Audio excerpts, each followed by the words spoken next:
After 3 long years, we finally have a new numbered high-grade Universal Century kit. This time we have a release supporting the new Netflix series set to release on October 17th, 2024, Mobile Suit Gundam Requiem for Vengeance. This is high-grade number 255, the E Gundam EX. While a lot of fans find this to be a relatively polarizing design, I think a lot of fans will warm up to this mobile suit after the series comes out. This is a prototype reconnaissance mobile suit designed to sneak behind enemy lines and deal some damage. Even with that little bit of context in mind, the polarizing design makes much more sense to me. The long, lanky arms and lack of big, bulky armor shows that this mobile suit is built with mobility in mind. It perfectly encapsulates the design philosophy of a reconnaissance-type mobile suit. I, for one, am extremely excited to get a different look into the 1-year war and see this Gundam do some damage. Starting off this review like we do with all other reviews, let's talk about the runner count. There's 8 main runners here with 181 parts here, molded in 4 different colors, and that makes up this menacing looking Gundam. There is also the standard SB1 beam saber runner, and 1 runner for the plastic rubberized ammo belt for the shoulder mounted Vulcan gun. There's a lot of different grays here on this kit, and once the kit is completed, they all come together to make a nice looking Gundam. While all the gray may seem boring, the design definitely uses the separate colors to its advantage to make for a unique and fun build. There is somewhat of an inner frame here with this kit, not in the same sense as a master grade, but similar to the old Iron-Blooded Orphans high-grade kits. There's quite a bit of technology packed into this little high-grade, and I find it to be really impressive. This is clearly evident with the amount of surface detail that is on some of the inner frame parts, as there's lots of greebling, hoses, and pistons molded into it, but also on the outer armor itself, as this kit has a ton of surface detail panel lines just begging to be filled in. Snapping this together was very fun, and I'm thoroughly excited to build the Zaku and see what's next for the high-grade line.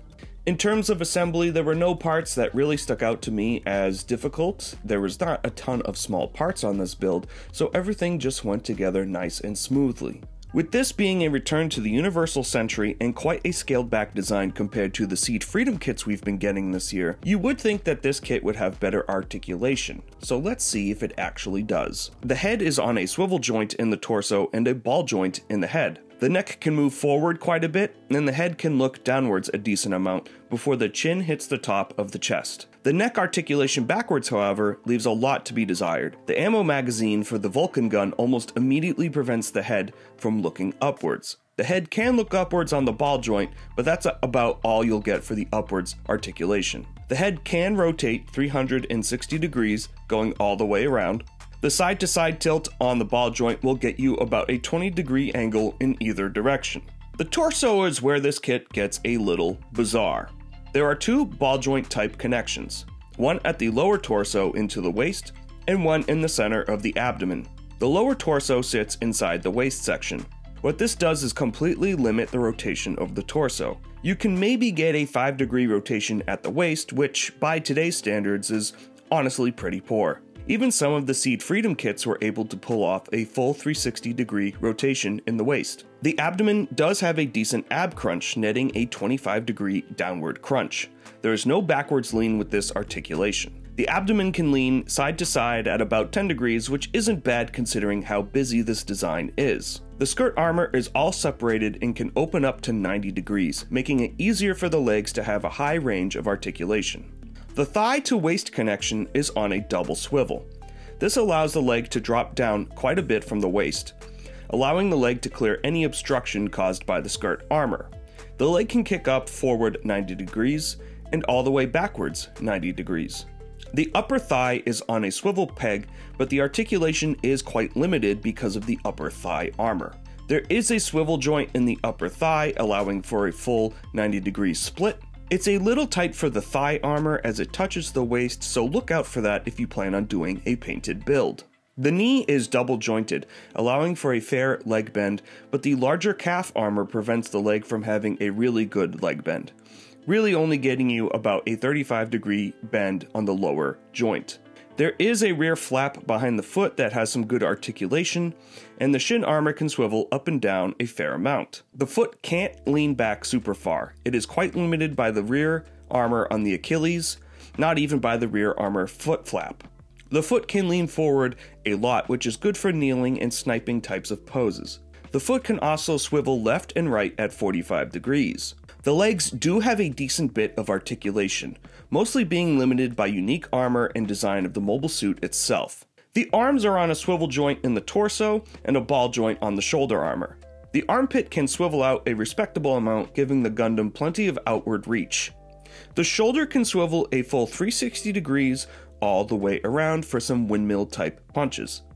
The outward arm articulation is limited, as the only articulation for this is in the shoulder armor ball joint. You can't get a full T-pose out of this kit, really only giving you about 75 degrees of angle here.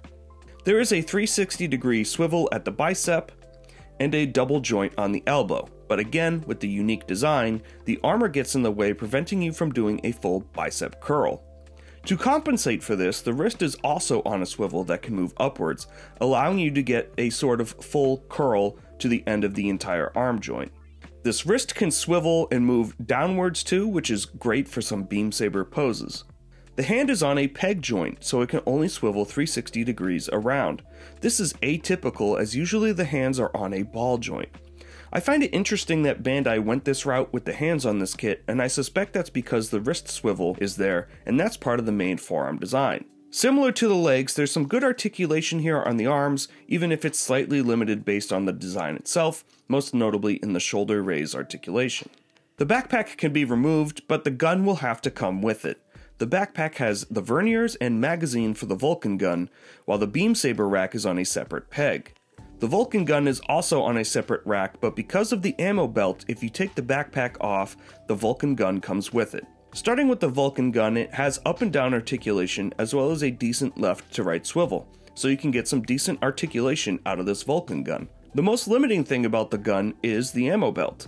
The beam saber rack can swing forward or backward, and each of the 3 beam sabers can swivel forwards and backwards too, giving you decent options for stowing or readying the beam sabers. The center portion of the backpack has the verniers, which can swivel backwards and then forwards, as well as a swivel on the Vulcan magazine itself to match the angle of the Vulcan gun. There's a very surprising amount of articulation in the back area, and I'm quite impressed with it. This Gundam comes with the standard fare of accessories: 3 beam sabers with a 4th that's technically X'd out on the manual, 2 beam saber blades, a beam sniper rifle, and a shield. I suppose you can consider the Vulcan gun an accessory, but the ammo belt kind of makes it a permanent fixture with the backpack. The shield is a bizarre design and is also on a ball joint, so it can swivel 360 degrees. There is no wrist connector for the shield like there are with many other Gundams, making the Gundam actually hold the shield by the shield handle in the center. The Gundam is strong enough to hold the shield in whatever pose that you might see fit. The posability of the E Gundam EX isn't bad, but it's limited by the articulation in a lot of areas. It's better than older high grades, but is definitely a little more limited when compared to some newer high grades. The kit does a fair job pulling off realistic poses for ground battles, and has no problem reaching and grabbing its own weaponry. The kit can stand perfectly fine on its own, and I find it poses best in a more wide, battle-ready type of stance. The bane of most builders' existences are color-correcting stickers and seam lines. High grades usually come with a variety of both. The E Gundam luckily has a small color correction sheet. The biggest piece of color correction is the Earth Federation cross on the shield. This would be quite ugly if you use the sticker, but is luckily easy enough to paint that the sticker can be ignored. Stickers never wrap well around these more raised shapes. The other color correcting stickers are for small bits on the waist that I did not use, and the main sensor for the beam rifle, which I ended up painting as well. In terms of seam lines, there's really only one that sticks out, and it's on the shin armor. Nearly every other seam line on this kit is built into the armor design as a panel line. Bandai really outdid themselves with this kit when it comes to seam lines and color correction. As I'm sure you've noticed, this kit comes packed with a high degree of surface detail. As such, panel lining this would take forever with certain methods such as using a pen. For this build, I opted to use Tamiya panel line accent color, and every runner is polystyrene, so you don't have to worry about melting the ABS plastic. Panel lining this kit didn't take me too long, and the hardest part was the cleanup. But the panel lines are deeply chiseled, so I really didn't have to worry about erasing the panel lines during cleanup. I would highly recommend panel lining on the runner with some form of pore type liner. There is a ton of surface detail here on this kit, and it really suits the design quite well. Interesting enough, and somewhat similar to the Gundam The Origin high grades and the real grade line of Gundams, this Gundam comes with its own set of stickers. I used them for this review even though I prefer waterslide decals, just so you can see what they would look like if you use the stickers. The way the stickers are laid out, it usually covers a whole armor panel, so you don't have a terrible seam line except for on the forearms.